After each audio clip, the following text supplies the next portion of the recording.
Like, I can't really compare him too much to other players. Maybe Gumiho is the closest, but even Gumiho has a certain, like, style to him, and I don't know if I would say that the future is quite like him. Just when it comes to creativity, I think. But here we go.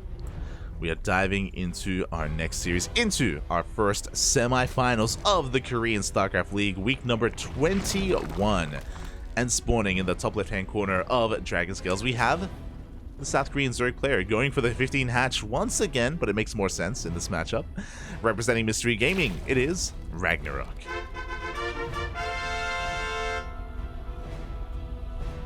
And spawning in the bottom right-hand corner, we have his opponent. We have the South Korean Protoss representing Team Abydos. He just took down Classic. It is NightMare. And I don't want to gloss over that too much, but NightMare taking down Classic is pretty insane. I would say that Classic would have been a favorite to go all the way to the finals to face off against Dark. But now that Classic has been eliminated in a PvP, and again, NightMare, mate, he can make some magic happen in PvP. It used to be his speciality. For Classic to go down in the quarterfinals, suddenly everything is more up in the air. I would say that RagnaroK versus NightMare is going to be a lot closer, and a little bit more unpredictable with how this series can turn out. I apologize, I'm a little bit late to this. Ideally, I would have had predictions. We'll have predictions open for the finals. I guess it's too late for the semis. It's all good. We'll leave the Gamba for later.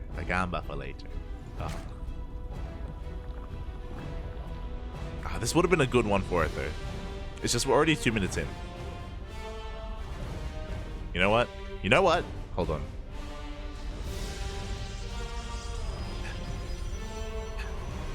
Very quick predictions. Very quick. You won't have a lot of time. To place your bets on who you think is going to be this week's finalist. You're going to have like 60 seconds. No, 30 seconds. Oh, God.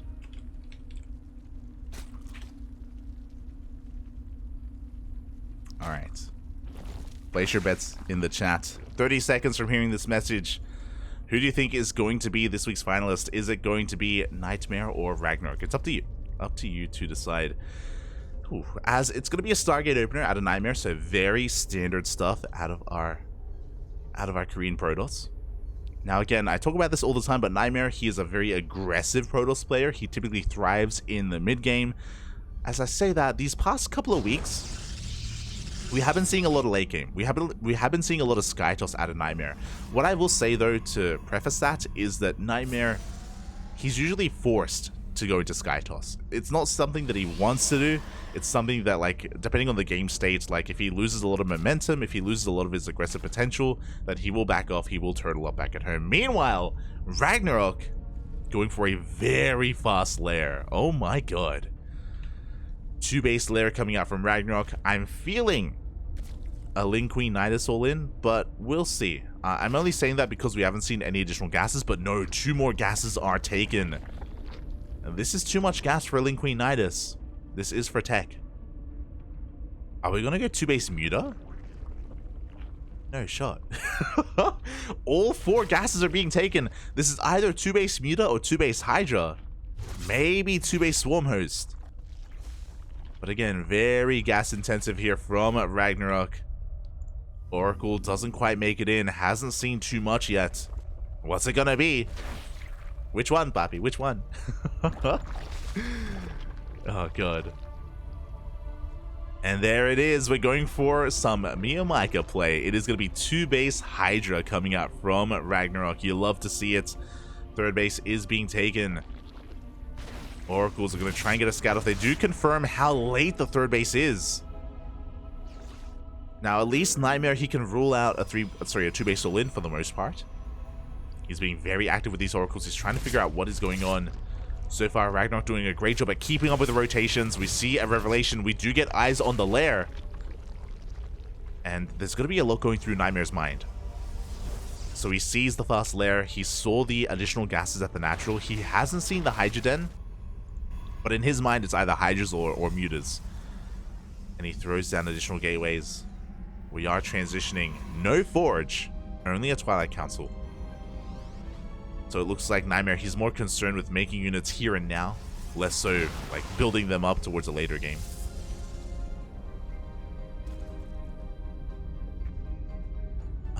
This is almost looking, I don't know how I feel about this. This is almost looking like the beginnings of a 3-base all-in off of like 8 to 9 gateways. We'll see.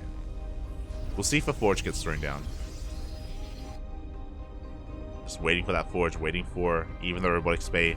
Before that happens, the Hydra count is getting higher and higher for RagnaroK. He's barely saturated his third base. It's not about saturating the third, it's about making nothing but Ling Hydra. This is going to be a big attack coming out from RagnaroK. And NightMare, finally, he sees the Hydra Den. But it's too late. The push is coming. The all-in is upon us. Shield batteries are now on the way, but are they going to finish in time? Oh boy. As RagnaroK is diving on forward now. The shield batteries, they're not done yet. We have an overcharge behind this, but these Hydras, they do so much damage. We're backing up. We're waiting for some more Ling reinforcements. Again, the Lings, they're designed to buffer here for those Hydras. That overcharge puts in a lot of work.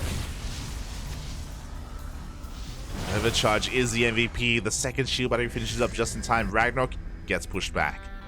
NightMare holds. That was a scary moment. That was a very scary moment. RagnaroK is now droning, but look at how undersaturated the space is. He's got a lot of droning to do. He's got a lot of catching up to do here in the economy.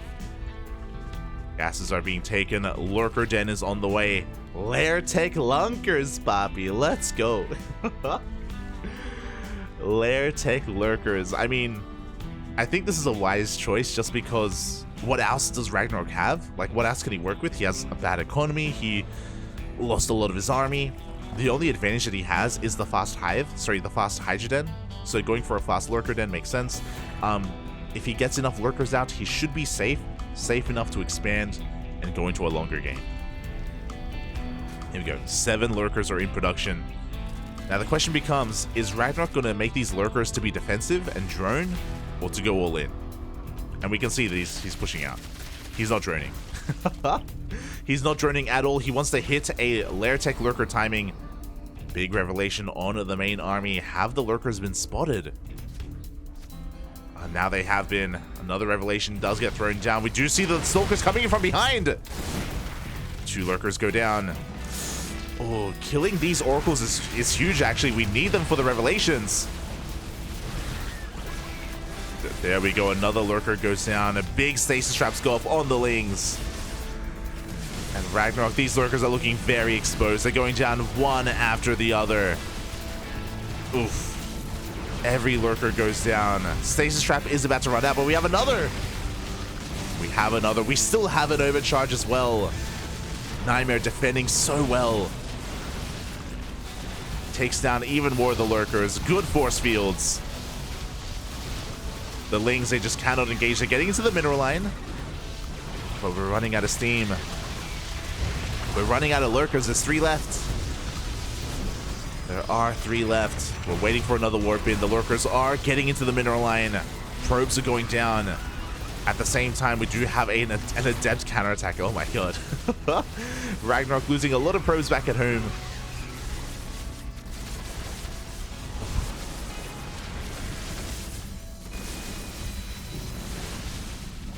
As the third base is going to go down. It was an expensive push by RagnaroK, but he does it. He breaks the third. And now he's snowballing out of control. It only took 3 Lurkers. Now we have 4, but it only took 3 to break this position. To finally break this position, I should say. Again, it was really close. NightMare is ahead in probes. He did technically save the majority of his workers.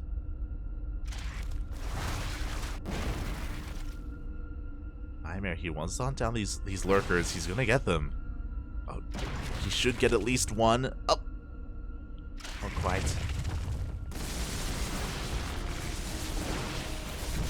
A decent spread. He gets 3 Lurkers, but that was an expensive trade. He just threw away a lot of his Stalkers, and that's his main army. Yeah, a little bit too ambitious from NightMare. will lose his army. And now RagnaroK with Ling Hydra pushes on forward. Behind this, he's got a good enough economy just to keep on pumping out Lings. Pushing up this ramp is a bit much. We'll have to calm down. Oh my god. More lurkers are getting picked up, but we have reinforcements. No! The stalkers. Oh my god. They take so many spines to the face. GG gets called. And RagnaroK takes game number 1. GG. Oh my god, that was close. That was a really close defense. I should say it was really impressive. It was really impressive how well NightMare was able to defend despite scouting it at the last second, at the last minute. If you remember, he didn't see the Hydroden until the push was starting, and he didn't see the lurkers until the lurkers were halfway across the map. So it was a very, very late response and reaction out of NightMare. Very late shield batteries, warpins as well, to prepare for the defense. And despite that, it was really close. Despite that, RagnaroK barely broke the third base. Oh boy, it was on a knife's edge for a very long time. So GG. GG, well played.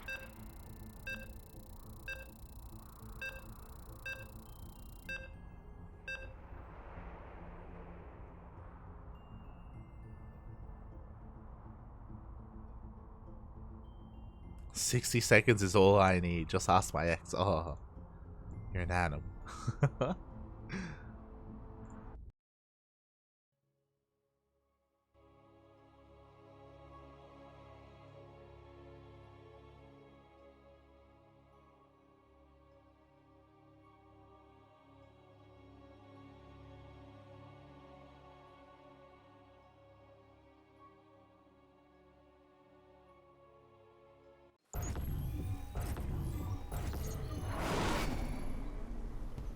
Here we go. Spawning in the bottom left-hand corner of Ancient Cistern. I'm gonna have to fix this actually.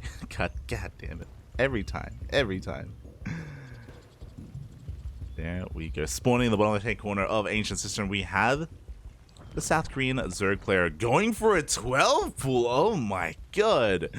Representing Mystery Gaming, it is RagnaroK. And spawning in the top right-hand corner, we have as opponent, we have the South Korean Protoss player representing Team Arbidos down in the series, but not out. It is NightMare.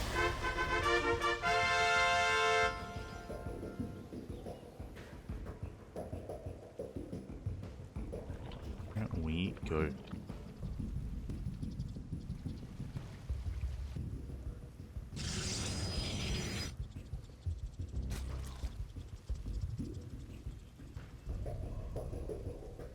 Oh boy, so this is going to get scouted. The probe does go across the map, does confirm the 12 pool here. Lings are already in production from RagnaroK.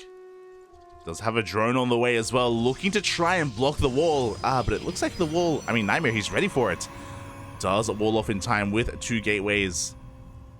The goal here from RagnaroK was to throw down a hatchery, and he will throw it down. Is going to try and provide a bit of surface area and cause a little bit of chaos here. Cybercore is thrown down as well.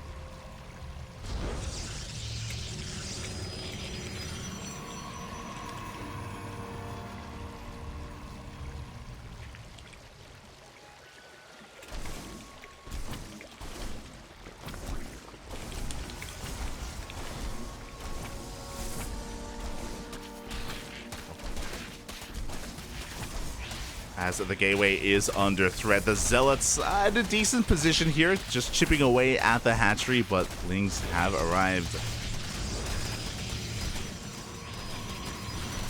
The gateway is going to be going down. You have a second Zealot, but it's on the other side of the wall, so again, this gateway should go down. A couple of shield batteries are on the way. RagnaroK is very committed to this, by the way.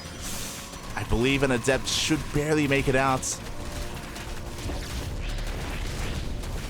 As Zealots are broken free. RagnaroK setting up for the surround as well. Shield battery is going to finish up just in time. And it looks like NightMare should be able to hold. Should, as long as he doesn't get surrounded. The shield batteries are done. RagnaroK still not droning. He's expanding behind this. So is NightMare.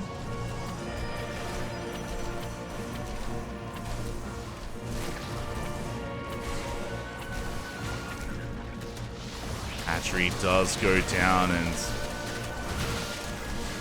Oof. Yeah, RagnaroK is really trying to force the issue here. I mean, the shield batteries are slowly running out of energy, but we have so many units to work with. Now RagnaroK does drone. Yeah, really ambitious push here. I do think that NightMare, specifically because he delayed his Nexus for so long, because he went for the second gateway and prioritized his wall, like he took this very seriously, and as a result, NightMare didn't really take too much damage. Now he is looking to be ahead. Depths have arrived. Oh, they're gonna get surrounded. Up, up, up, the Jukes. Jukes are good enough. NightMare makes it through. Gonna be able to pick up a lot of these lings.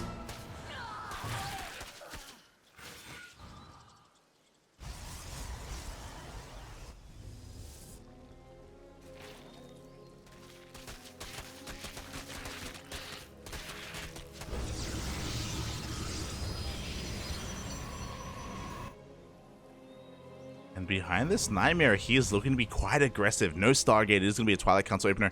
With this, we can go into something like Lava Depths. We can go into Charge. NightMare, I think he recognizes that he's in a pretty good position after the opener.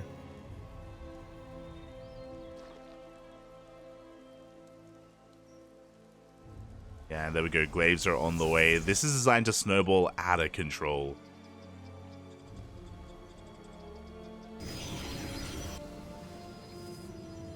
And the problem is that because of the 12 pool, like right now RagnaroK is focusing on droning. He barely has any gas to work with. There's not going to be a Roach Warren. There's maybe there's going to be a Bailey Nest. We'll see what RagnaroK is able to bring together here to defend. His Overlord is going in for a scout. The Sentry's going to try and tickle away at him, but it's going to take a while.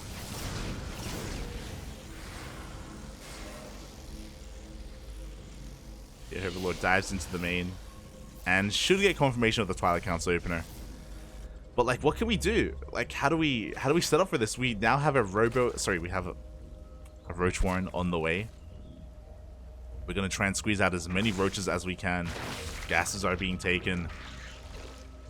Adepts are here. These are vanilla Adepts.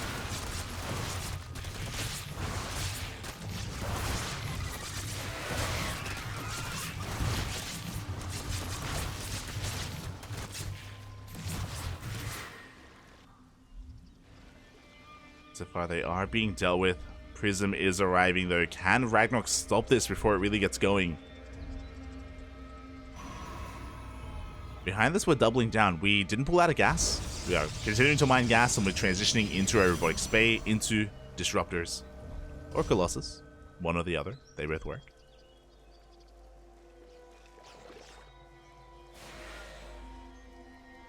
And there it is. It is going to be Colossus. Depths are going to be threading a shade in towards the natural base. And there isn't really much that can be done about this. We have a couple of Lings and Queens to zone this away. But we are denying a lot of mining time here at the third.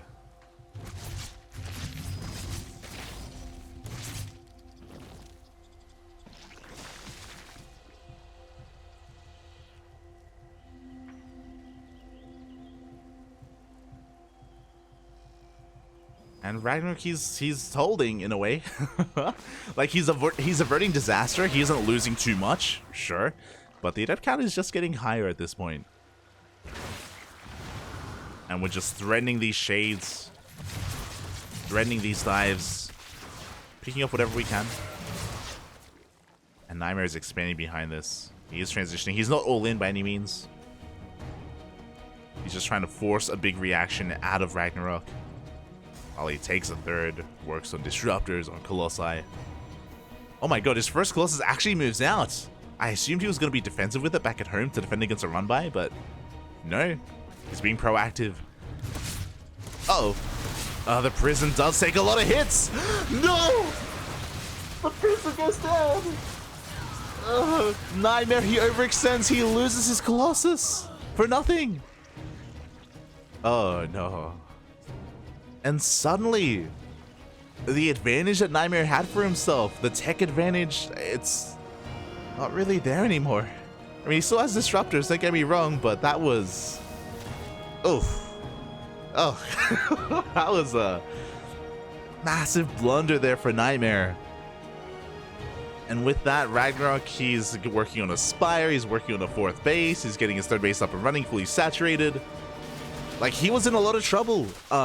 There was a lot of power in that push from NightMare, but he fumbled the ball a little bit. He lost all of his adepts. It means that the Glaive Adepts, the opener, just wasn't really worth it in the end.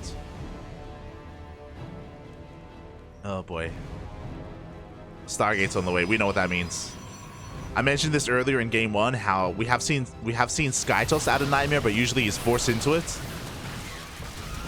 Lings are pushing on forward. Nova goes off. Will connect on one of those Ravagers.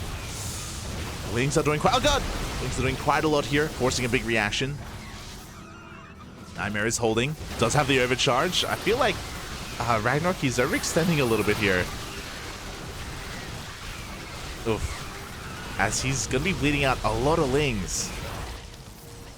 And he got 2 sentries and a shield battery. Not quite worth it here for RagnaroK. I mean, I don't blame him. I'm sure like it felt really good to kill that prism, so he's like, oh, we gotta go. But he did bleed out a lot. Second Stargate's on the way. Phoenix production has commenced. Mutas are hitting the field here for RagnaroK, but the Spire got scattered earlier. We're getting ready for it. Cannon isn't done yet. Mutas, they're doing quite a lot. Oh, they don't quite get the cannon. They don't get much of anything here, actually. Oh my god. That was 61 Lings and 3 Mutas, 5 Ravagers for a handful of sentries and a Disruptor. Like, that was not quite worth it here.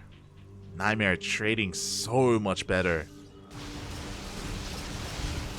Phoenixes have arrived. Mutas are being hunted down. Oof. And this is still anyone's game. We've been seeing a lot of back and forth between both of our players. A lot of back and forth. We can see RagnaroK, he's cutting drones here at 69. He's making nothing but Lings and Mutas. He wants to overwhelm. He wants to push in, but he's, again, losing too many Mutas. I don't think this is it. Yeah, the army of NightMare trading so well. In that little dance, Mutas, Lings all went down. A lot of them did. RagnaroK trying to bring it all together. He's actually getting a couple Stalkers, to be fair. Initially, it wasn't looking too good, but now he's turning the tables. Never mind. But then we have some reinforcements coming in, and yeah, RagnaroK is being forced back.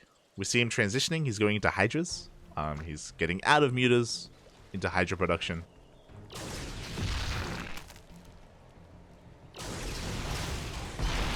Oof. Meanwhile, the Phoenixes, they're bullying these Mutas. Very smooth control out of NightMare. He will lose 1 Phoenix, but was able to preserve the rest.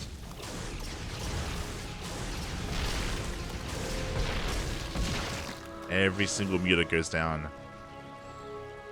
Oh boy. That was 12 Mutas for 1 Phoenix. That was, yeah. A massive loss for RagnaroK. And now NightMare, he's snowballing out of control. Pushing out across the map. The Lings, they do get caught out. We do have Hydras to defend. But NightMare has just a massive lead in the army supply. If RagnaroK had Banelings, then I do think he would be able to pull this off, but the Zealots are getting on top of the Hydras. Lings are coming in from behind. GG gets called, and NightMare ties up the series 1-1.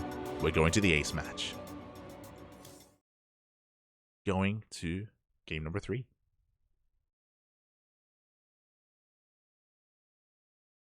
Oof. Let's go.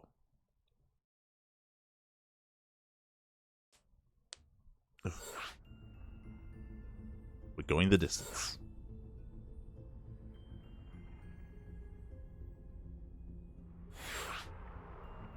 Papi, ga.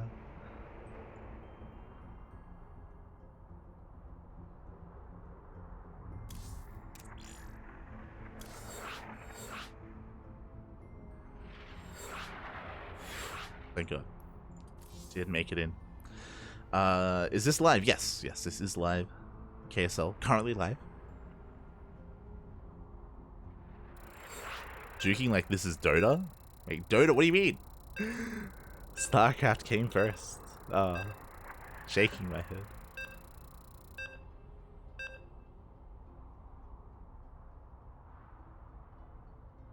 But yeah, really back and forth there. Both players had their moments. Bit of a failed 12 full opener from RagnaroK, and then we had NightMare just accidentally losing his initial Colossus and his Prism.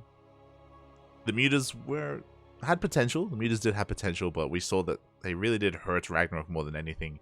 He wasn't able to get any value out of the Mutas at all. It was a really big investment as well. But here we go.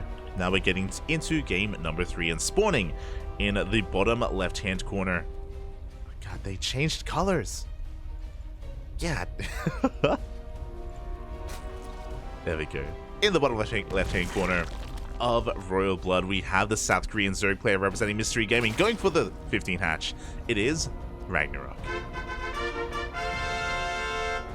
And spawning in the top right-hand corner, we have his opponent. We have the South Korean Protoss representing Team Arbidos. It is NightMare.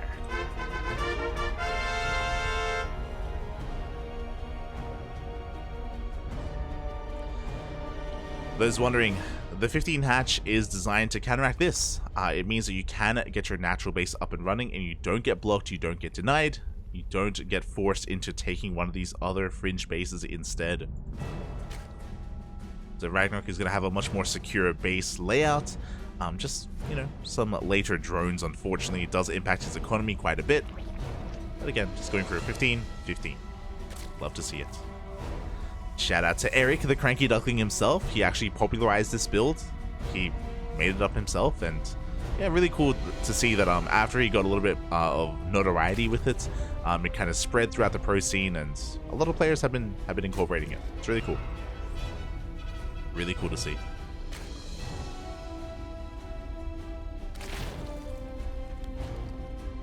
As back at home, NightMare, he's just going for his gate expand. Nothing too crazy. Now, I'm really curious what kind of variation... Okay. I was about to say, I'm really curious what kind of variation RagnaroK is going to go for, because there are gasless versions of this, where you just go into a faster third base, and you delay your gas for a long time, but he's going for his gas here at his natural, which will go unscattered by NightMare. Okay. You can see NightMare is looking for the third base instead, because he assumes it's a gasless version. He is checking. You'll see none, and he should go back in, but the Lings that make it here just in time to swat that drone, throw that probe away.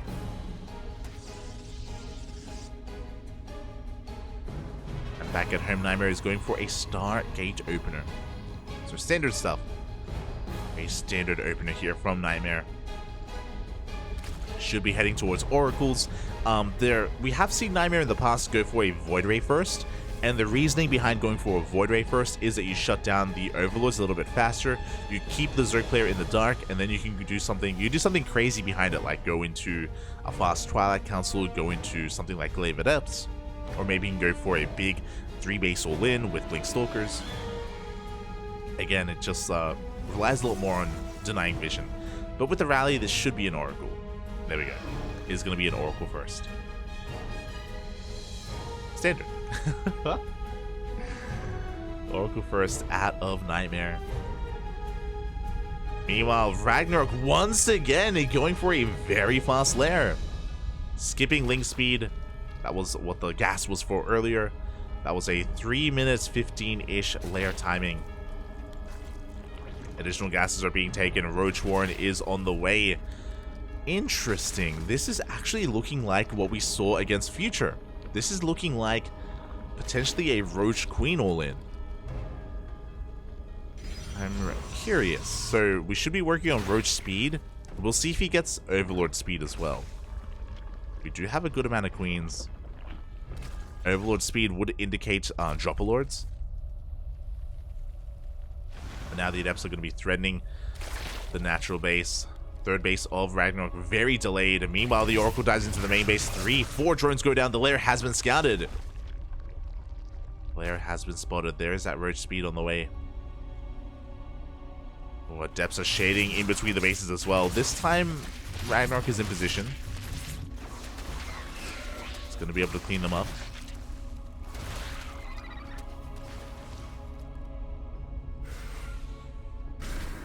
Oh, I say that. The Adepts do survive. Tumors are being brought down. Stasis trap in the main base. Does get spotted. Does only get 1 drone. And it looks like RagnaroK is just working on a big roach push. Roach speed on the way. Back at home, NightMare is getting ready. He's working on his transition. Twilight Council and a Robo on the way. For his upgrades. For his tech.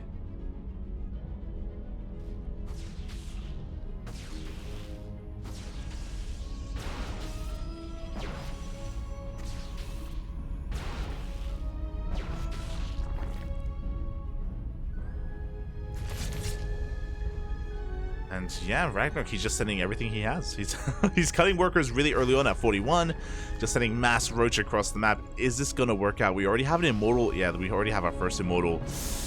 It's gonna be difficult. Shield battery finishes up just in time. We're gonna have an overcharge as well. But the shield battery does get focused down.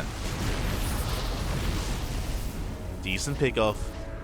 But with the power of this immortal, RagnaroK is being forced back.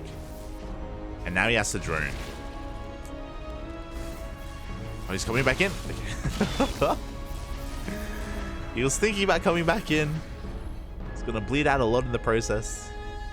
RagnaroK droning up heavily, trying to catch up, trying to saturate his third. Working on a Hydra Den as well. I don't think this was worth it. Unfortunately for RagnaroK, everything got scattered earlier with the oracles. The lair got scattered. So NightMare was able to defend in time, or prepare in time. And I would say right now NightMare is in a better position. We're working on a forge, on a robotic spay.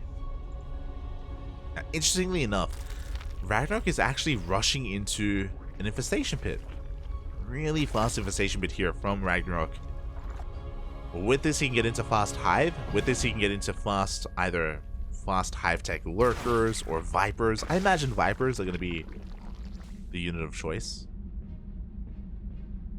But we'll see if he does anything else crazy with this. Because he's investing into hydras, I don't see swarm hosts coming out. It wouldn't make too much sense just because we're spending a lot of gas on hydras right now. Yeah, there we go. We're just rushing into the hive. Now before the hive comes into play, fourth base is cancelled. NightMare being very active with his army. Is RagnaroK going to get caught out? It looks like NightMare, he goes back home. Goes back home with his immortals. He's just going to be harassing her with his stalkers. Just because he knows he can. But he's just posturing. Just trying to force a reaction. As we are just working on our upgrades. We have Link Speed finally on the way. Very delayed. But finally on the way here for RagnaroK.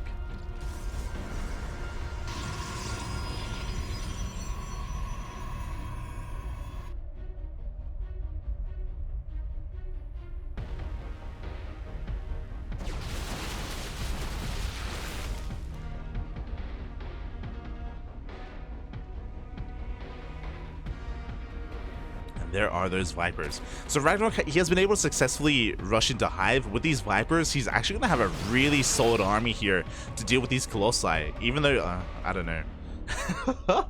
We are making 2 Colossus at a time though. That's the problem right now. We're going to have Abducts, but I don't know if we're going to have enough Abducts to deal with all these high-tech units. As NightMare is pushing out. We can see RagnaroK trying to get into a Lurker Den as well.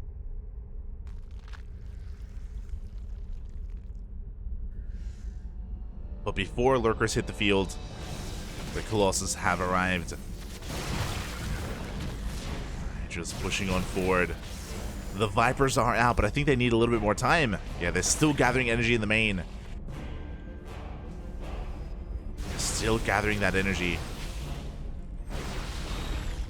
Roaches are bleeding off, but we can afford to lose Roaches. It's okay. Hydras are pushing forward. They're trying to get on top of those Colossi. So far, they cannot. The Vipers have arrived. Oh! They're going for the yoink. They're going for it. Oh! Good target firing. One of the Vipers does go down, but we do land one abduct. Only one, though. Both Vipers just got sniped. Very good control there out of NightMare. That was so close. Yeah, but with the death of those Vipers, NightMare, he can keep pushing. He can just keep on pushing. The Vipers, they were supposed to keep RagnaroK alive in this game, and without the Vipers, yeah, it's too much. It is just too much. One Colossus goes down, but it costs RagnaroK his entire army. And with the arrival of these Stalkers, it looks like NightMare has too much. GG gets called. NightMare takes game number 3 and the series 2-1. GG, well played.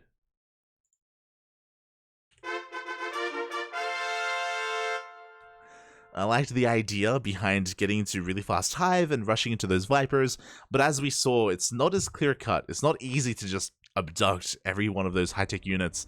NightMare, he was on point, he was on top of it all. Snipe those Vipers. They only got one abduct off, only one, and there were 3 Colossi. Just wasn't enough. And with that, congratulations, NightMare advances on to the Grand Finals. Meanwhile,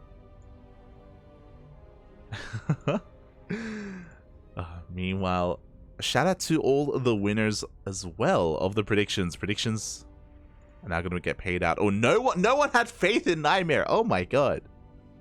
You're all animals. No one had faith. 100% of the predictions were in favor of RagnaroK. Aye. Shaking my head. But as we lose one Zerg player, we're going to replace him with another. The finals are upon us. It is going to be Dark versus NightMare. Let's go.